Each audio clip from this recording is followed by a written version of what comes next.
Hello, my name is Tamara, and I had the opportunity to observe a 10th grade math class consisting of students with multiple exceptionalities. There were students with autism, specific learning disabilities, emotional behavior disorder, and mild intellectual disabilities.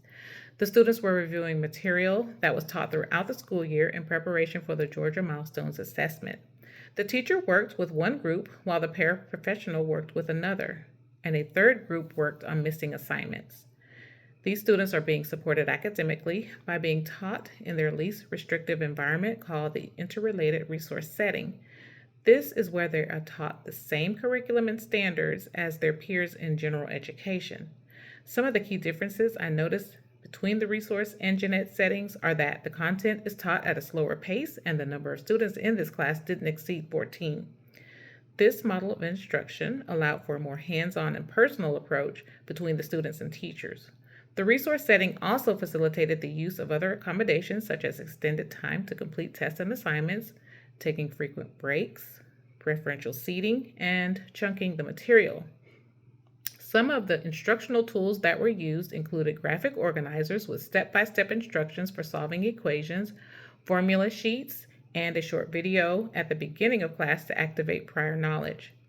Students were also allowed to go up to the Promethean board to work out some of their math problems and were given snacks or extra credit when they worked them out correctly. The students also had individual Chromebooks to use. The student I observed is a 16-year-old African American male. He has autism. He seemed to grasp the content and appeared to be okay with working closely with the teacher. He followed her instructions but didn't ask questions when he didn't understand.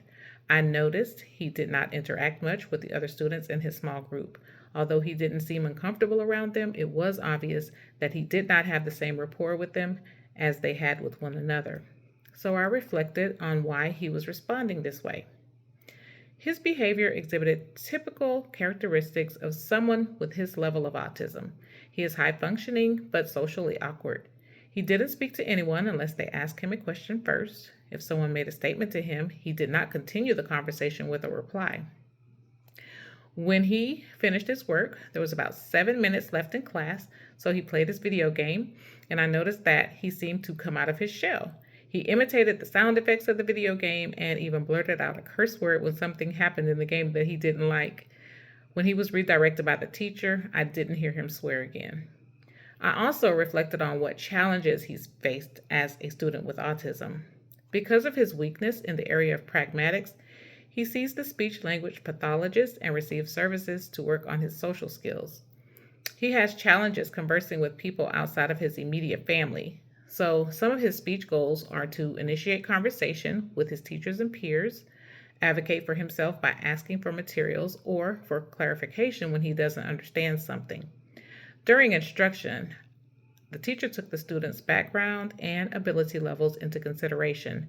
I noticed that she called on each student equally and used real world examples with people from different ethnic backgrounds so that they could see themselves represented. A biblical principle that connects with what I observed is do unto others as you would have others do unto you.